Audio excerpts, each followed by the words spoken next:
What if the woman they laughed at for carrying a battered rifle shattered the pride of the richest men in the country with just 10 shots? They thought she was harmless. They thought her silence meant weakness. But they forgot that the deadliest storms are the ones that come without warning. 10 bullets, 10 heartbeats. That's all it took to turn their empire of pride into dust. Tonight, they will learn the price of their cruelty, and the reckoning is only just beginning. The morning air was sharp, crisp, carrying the scent of gunpowder and fresh-cut grass as Emma pulled into the gravel parking lot of the prestigious Falcon Ridge Shooting Club, her battered old pickup standing out like a scar among the gleaming black sedans and luxury sports cars lined in perfect symmetry, a silent wall of wealth and arrogance. She stepped out quietly, adjusting the worn strap of her canvas duffel bag over one shoulder. Her jeans faded from years of use, her boots scuffed but sturdy, her hoodie pulled tight against the wind, and as she walked toward the main entrance, she could already feel the eyes turning, the curious glances sharpening into sneers, the way a pack of wolves might scent weakness. The other guests were draped in designer camo and custom gear, laughing too loudly, posing with polished rifles that cost more than Emma had made in 2 years of deliveries, and the moment she crossed the threshold into the clubhouse, the hum of conversation dipped, the polished marble floors almost seeming to echo her every step like an accusation. A man behind the registration desk arched a perfectly groomed brow as she approached, his smile thin and brittle, the kind reserved for something distasteful but tolerated. And when Emma quietly signed her name on the competition list, he leaned over to whisper to a colleague, loud enough for her to hear. Another one looking for a free show, probably doesn't even know how to load a magazine. A ripple of chuckles followed, but Emma said nothing, offered no reaction, simply collected her numbered badge and made her way toward the firing line, each step measured, each breath controlled, a lifetime of silence weighing in her bones like a familiar companion. Outside, the sprawling shooting range gleamed under the rising sun, perfectly manicured, targets aligned at various distances, the elite competitors already boasting loudly about their scores, their custom modifications, their upcoming tournaments in Europe and Dubai. And as Emma set down her duffel in a quiet corner, unzipping it to reveal a plain, scratched rifle, the laughter around her grew louder, sharper. Dripping with amusement at the absurdity of this modest woman thinking she could belong here, they didn't know her name. They didn't know her blood. They didn't know that beneath the soft flannel and calloused hands was a legacy forged in steel and gunpowder, a discipline honed in the shadow of greatness. Emma checked the sights, her fingers moving with quiet precision, her mind slipping into the calm, focused place that had once been her sanctuary, and as she loaded the rifle, feeling the familiar weight settle into her palms, she let the noise of the crowd fade into a low, irrelevant hum. Today wasn't about proving them wrong. It wasn't about revenge. It was about something far older, something that pulsed quietly in her veins, something no amount of money or mockery could ever touch. It was about remembering who she was, and reminding them, in a language louder than any insult, exactly why they should never have forgotten. Emma moved toward the waiting area, her footsteps silent on the polished concrete, her rifle slung casually over one shoulder, but every eye seemed to follow her. Every conversation dipped into low whispers edged with cruel laughter, and as she passed, snippets cut through the air like tiny blades. Must be lost. Maybe she thinks this is a carnival. Watch her shoot herself in the foot. And the men who laughed wore Rolexes that flashed like warning lights. Women with perfect nails and sharper smiles pretending not to stare. And standing at the heart of it all was Bryce Whitmore, heir to an industrial fortune, his designer vest straining over broad shoulders, a custom rifle leaning against his leg like a scepter, his laugh carrying above the rest as he nudged his equally well-bred companions, nodding toward Emma like she was a piece of street trash that had wandered into a royal gala. She felt their derision like static against her skin, felt it worm its way under her ribs, but she didn't flinch, didn't stumble, didn't give them the satisfaction. She simply approached the registration officer standing by the firing lanes, a slick man with mirrored sunglasses who barely suppressed his smirk as he handed her the lane assignment and said loud enough for everyone to hear, Good luck. Sweetheart, hope you remember to bring more than beginner's luck. Laughter erupted, bouncing off the steel awnings and manicured grass, thick with the certainty that the next few minutes would be the highlight of their day. But Emma only nodded once, tucked the assignment slip into her pocket, and walked toward her lane, her heart steady, her mind sharpening into something colder, something keener than any of the expensive knives strapped to their designer belts. As she settled into her position, checking the rifle one last time, with movements so fluid they looked almost lazy, she caught a glimpse of Bryce miming a clumsy fall to his friends, pretending to fumble with an invisible weapon, and the sight should have made her angry, should have cracked her focus, but instead it made her smile, just slightly, because people like Bryce always laughed before they realized they were standing on a cliff with the ground crumbling beneath them. The announcer's voice crackled over the loudspeakers, mock grandiose. And next up, we have contestant 109, Miss Emma Cross, first-timer at Falcon Ridge. Give her a warm welcome, folks. A fresh wave of laughter crashed around her, and someone even whistled low and slow, a sound meant to humiliate, to shrink her down to nothing. Emma exhaled slowly, the familiar ritual anchoring her, the weight of the rifle settling into her body like a second spine, and as she stepped up to the firing line, eyes narrowing against the bright morning light, she knew something none of them did yet, something they would feel with brutal, undeniable clarity in the seconds to come. The louder they laughed, the sweeter the silence would be when it shattered them. The wind shifted slightly, brushing against Emma's face as she adjusted her stance, her fingers steady on the stock, the distant targets gleaming under the unforgiving sun like silent sentinels daring her to miss. And behind her, the crowd buzzed louder, the smell of expensive cologne and overconfidence thick in the air. Bryce Whitmore's mocking commentary slicing through the murmurs as he called out, "Let's see if she can even hit the dirt." A roar of laughter following. But Emma didn't flinch, didn't blink. She simply inhaled deeply, feeling the world narrow down to the rifle, the target, the thread of breath that tied them together. And in that stillness, she remembered the voice of her father, soft and certain in her childhood backyard, teaching her to hear the heartbeat of the earth beneath her feet, to feel the pulse of the wind against her skin, to know the bullet's path before it even left the barrel. The announcer cleared his throat, his voice dripping with amusement as he called out her name once more. "Whenever you're ready, Miss Cross." And the words felt like a sneer, like a challenge wrapped in condescension. But Emma barely heard him, her world reduced to the silent mathematics of distance and gravity, her pulse slowing to a crawl, and somewhere deep in the crowd, someone muttered, "Come on, get it over with." Another voice betting $100 she wouldn't hit a single mark. The cruelty so casual, so expected, it rolled off their tongues like second nature. She lifted the rifle to her shoulder, the metal cool and familiar against her cheek, the weight of it an old friend, and as she sighted down the range, she felt it. The moment when time fractured, when the noise behind her dulled to a distant echo, when the target seemed to breathe with her, waiting, she squeezed the trigger.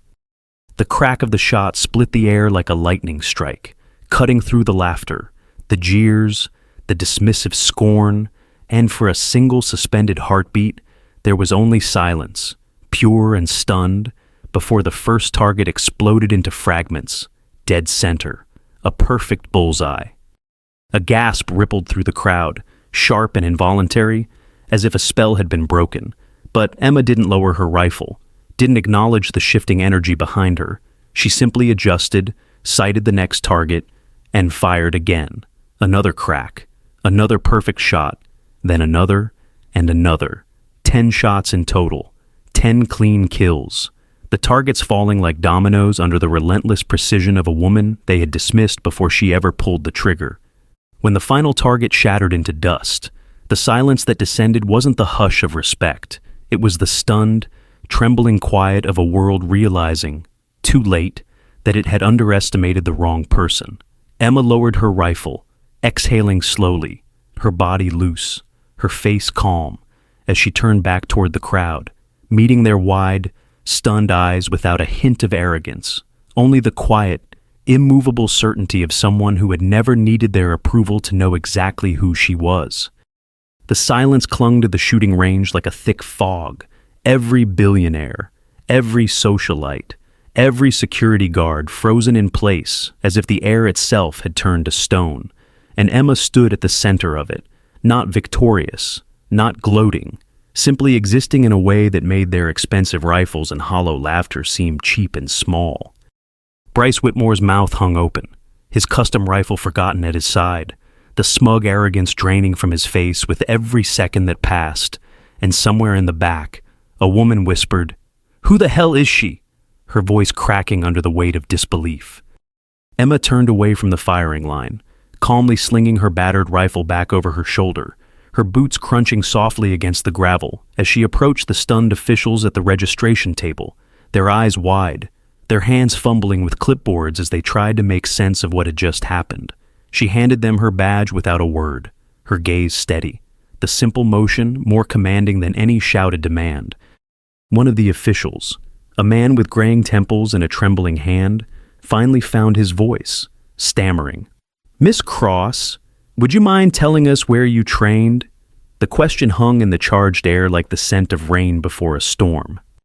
Emma paused, her fingers brushing lightly against the strap of her duffel, and for a moment the past flickered through her mind, dusty afternoons on the family ranch, her father's voice calm and patient as he taught her the sacred geometry of distance and breath, the heartbeat of the trigger pull, the silence after a perfect shot. She smiled, small and almost sorrowful, and said simply, "I learned from someone who believes skill isn't something you buy, it's something you earn." A ripple ran through the crowd, the realization dawning slowly and terribly that they were not watching a lucky amateur stumble into greatness, but standing in the quiet presence of a legend forged far from the glittering lights and hollow trophies they worshipped. Words spread like wildfire, hushed and frantic, rumors snapping between clusters of the elite, connecting dots they had been too arrogant to notice. Emma Cross, daughter of Samuel Cross, the reclusive sniper whose skill had become a ghost story among military circles, a man who had disappeared from public life to raise his daughter, far from the corrupting touch of power and wealth. She had been hidden in plain sight, carrying a lineage of precision and patience they could never replicate no matter how much they spent, and now, in 10 shots, she had shattered their illusions, exposed their empty crowns, rewritten the unspoken rules of their gilded world. Emma stood at the edge of the crowd, her presence an unspoken judgment, and for the first time, the billionaires who ruled the city lowered their eyes, not in deference to money or fame, but to something far older, far rarer, something they could neither control nor destroy.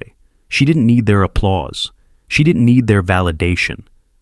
She had already won the moment they laughed, and she smiled as she remembered her father's words whispered years ago under a wide open sky. "Let them laugh, little one. The loudest men crumble first when the shots start falling." And today, under the hot sun and the shattered pride of the mighty, Emma Cross had proved him right. The official's voice wavered slightly as he announced the start of the next round, but the sound barely registered to the crowd, still grappling with the ghosts they had summoned and the legend standing in front of them. Emma moved back to the firing line, her movements unhurried, deliberate, as if the weight of their gazes was no heavier than the breeze brushing across the range. She knelt briefly to adjust her stance, checking the simple sights on her rifle. A weapon without gleaming attachments or customized barrels, just steel and wood and a history written in the scars across her hands. Bryce Whitmore, regaining some of his bravado, barked out a laugh from the sidelines, louder than necessary, trying to rally the others, trying to rebuild the crumbling wall of mockery between himself and the truth now staring him down. "Fluke," he called, his voice strained. "Even a blind squirrel finds a nut sometimes." A few weak chuckles answered him, but the undercurrent had shifted, the certainty drained away, replaced by something brittle and sour. Emma didn't glance at him, didn't acknowledge the desperate theater unraveling behind her. She settled her body, aligned her breathing with the whisper of the wind, her mind emptying of everything but the next shot, the next moment, the sacred silence between heartbeats where the impossible became inevitable. She squeezed the trigger, a clean, sharp sound breaking the heavy stillness, and the bullet sliced through the air, slamming dead center into the next target. A perfect shot so precise it sent a shudder through the steel frame, and before the spectators could fully react, she shifted, fired again, another clean hit, and again, each shot striking like thunder, relentless, surgical, undeniable. By the fourth shot, the energy around the range shifted palpably, the laughter gone, replaced by a stunned, reverent silence. Men who once lounged with casual arrogance now standing rigid, their hands tightening uselessly around the stocks of their custom rifles. Women who had smirked behind manicured fingers now watching with wide, unblinking eyes. The entire hierarchy of this glittering playground cracking at the seams under the weight of 10 perfect impacts. Emma moved like a ghost, like a machine built from discipline and will, each shot erasing another illusion, another lie about who deserved to stand at the top.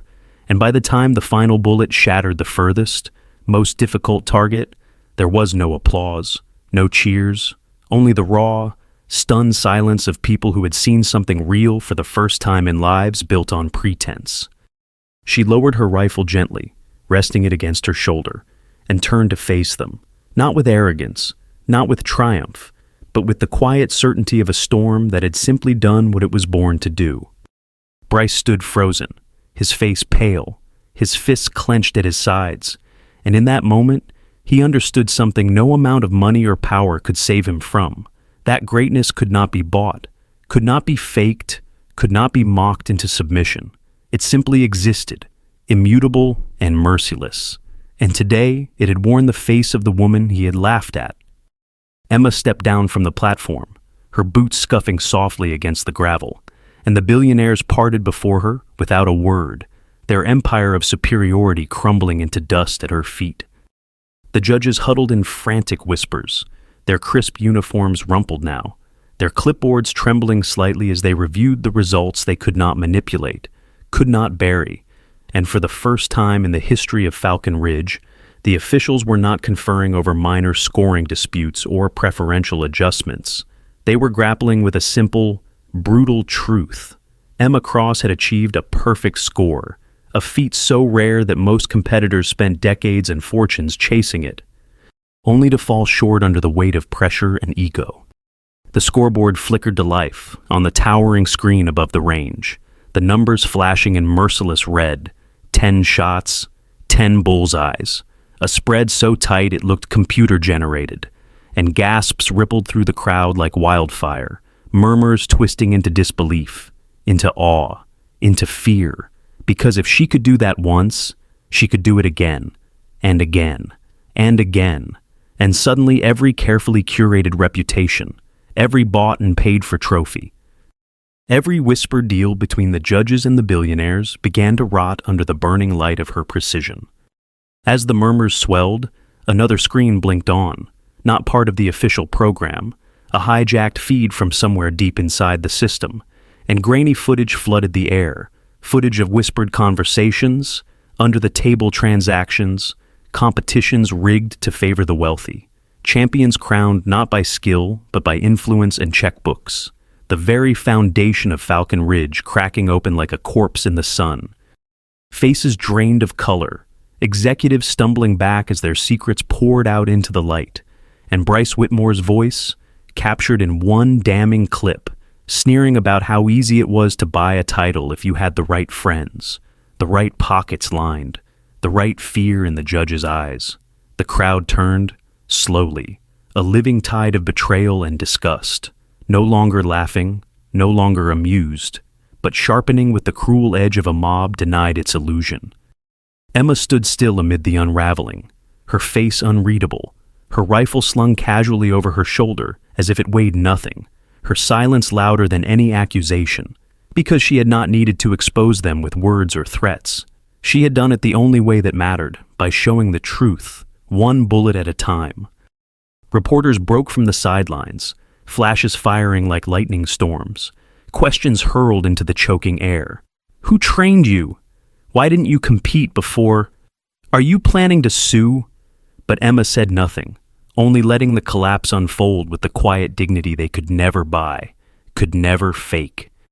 At the edge of the chaos, a young boy tugged at his father's jacket, pointing toward her, his voice wide-eyed and reverent. "Daddy, she's the real champion, right?" And in that moment, Emma realized the third twist, the one more important than the fall of any billionaire, more powerful than the destruction of any rigged system. It was the shift in belief, the planting of a new seed in the minds of those who had never been allowed to dream before. The proof that greatness did not wear silk suits or polished smiles. It wore worn boots, rough hands, and a spirit no bullet could ever break. Emma didn't just defeat them today, she replaced them. And somewhere deep in the bones of the city, a new legend began to grow. The chaos at Falcon Ridge swirled around her like a living storm, officials shouting into radios, billionaires scrambling to salvage their reputations, reporters jostling for statements that would never come. But Emma stood unmoving, a still point in the hurricane, her gaze distant, unshaken, as the empire of pretense crumbled at her feet. Ethan Cross, her older brother by blood, but her fiercest guardian by heart, pushed through the crowd, his presence drawing a ripple of deference even here, even now, a man whose influence stretched into boardrooms and governments. And when he reached her side, his voice was low, urgent. "We can bury them. Em," he said, "buy out the range, buy out the press, make sure they never stand again." And around them opportunities bloomed like poison flowers, offers from sponsors, contracts promising millions, elite clubs begging for her name to grace their rosters. All of it laid at her feet in the same moment they had once laughed at her existence. Emma turned, the sunlight catching the flecks of dust still floating in the air, making her look almost unearthly. And she smiled, not the bitter smile of revenge, not the savage grin of conquest, but a calm, steady smile that belonged to someone who had already made her decision before the first shot was ever fired. She shook her head once, firm, final. "No," she said, her voice carrying further than any rifle crack, slicing through the golden lies around them. "Let them keep their ruins. I'm building something new." The reporters shouted louder, desperate to twist her refusal into something palatable, something marketable. But Emma didn't stay to explain herself, didn't stay to soak in their reluctant awe. She simply turned and walked away from the battleground she had claimed without a single drop of blood, her brother falling into step beside her, silent but smiling with something fiercer than pride, something closer to awe. Later that night, under the stars far from the flashing cameras and shattered egos, Emma unveiled her true plan, not a private club for the elite, not a brand built on vengeance, but an academy, open and free, where any child who had ever been told they weren't enough could learn what power truly meant, not in dominance, but in discipline, not in arrogance, but in mastery. The Cross Precision Academy was born from 10 perfect shots and 1,000 imperfect days, a sanctuary where skill was king and background meant nothing, where battered sneakers and calloused hands were badges of honor, not shame. Emma didn't need the world's applause. She didn't crave their headlines. She built something they could never touch, something they could never buy. And in doing so, she stole from them the only thing they had ever truly feared, losing their illusion of superiority. Emma Cross didn't just win that day. She changed the battlefield forever. The academy rose from the broken concrete of an abandoned industrial lot on the edge of the city, a place forgotten by the billionaires who once thought they owned the world. But Emma saw promise where they saw ruin, saw a future where they only saw trash. And with her own calloused hands and the hands of dozens of volunteers who believed in something bigger than themselves, she built it from the ground up. No marble floors, no velvet lounges, just sturdy walls, open fields, and a firing range that stretched into the horizon like a promise. Word spread fast, faster than any marketing campaign could have traveled. Whispers in the dark corners of the city, where kids with cracked sneakers and hungry eyes lived. A story about a woman who didn't care where you came from, who didn't care what you wore, only that you showed up and gave everything you had. They came in trickles at first, shy and suspicious, boys and girls who had been taught their whole lives that dreams were for other people, safer people, richer people. But Emma welcomed them all the same, teaching them how to hold a rifle, yes, but more importantly, how to hold themselves, how to breathe through fear, how to stand when the world pushed them down. She taught them that real strength was silent, that real skill didn't shout, that real power came from patience and precision, not from the noise and glitter that once blinded her enemies. Some of her first students were the children of janitors, line cooks, factory workers, kids whose names the city never bothered to remember. But within months, they were hitting bullseyes with a calm certainty that shook seasoned shooters to their core. The media tried to spin it, tried to paint Emma as a Cinderella story, the poor girl turned queen, but she refused their invitations, their glossy magazine covers, their charity awards. She wasn't interested in being another story they could sell and forget. She was building something they would never control, and every day that another kid found their aim, found their breath, found their voice, another crack split through the foundation of the old world. At national competitions, teams from the Cross Precision Academy began to appear, their uniforms simple, their equipment modest, but their skill undeniable, dismantling the spoiled champions of elite clubs with a precision that needed no commentary, no excuses, no spin. And every time an official tried to disqualify them on technicalities, every time an old money patron tried to dismiss them as a fluke, they simply fired again, and again, and again, letting the truth tear through the lies shot by shot. Emma didn't stand at the podium. She stood at the sidelines, arms crossed, smiling as she watched the new generation rise, a silent architect of a revolution that carried her spirit in every heartbeat. She didn't need to lead them with words. She led them by showing that the quietest person in the room might just be the deadliest. That dignity is not given by the rich, but built by the brave, and that sometimes the girl they laughed at becomes the fire that burns their empire to the ground. 8 years passed, but the memory of that day at Falcon Ridge never faded.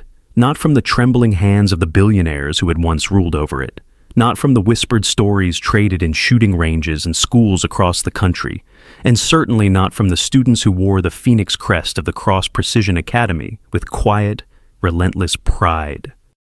Emma's name became something different over time, not a celebrity headline, not a brand, but a symbol, carved into the consciousness of a generation who had learned to stand straight, not because someone gave them permission, but because they knew now that greatness could be carried in battered boots and worn jeans. That power could be built not by crushing others, but by lifting yourself from the ashes they tried to bury you under.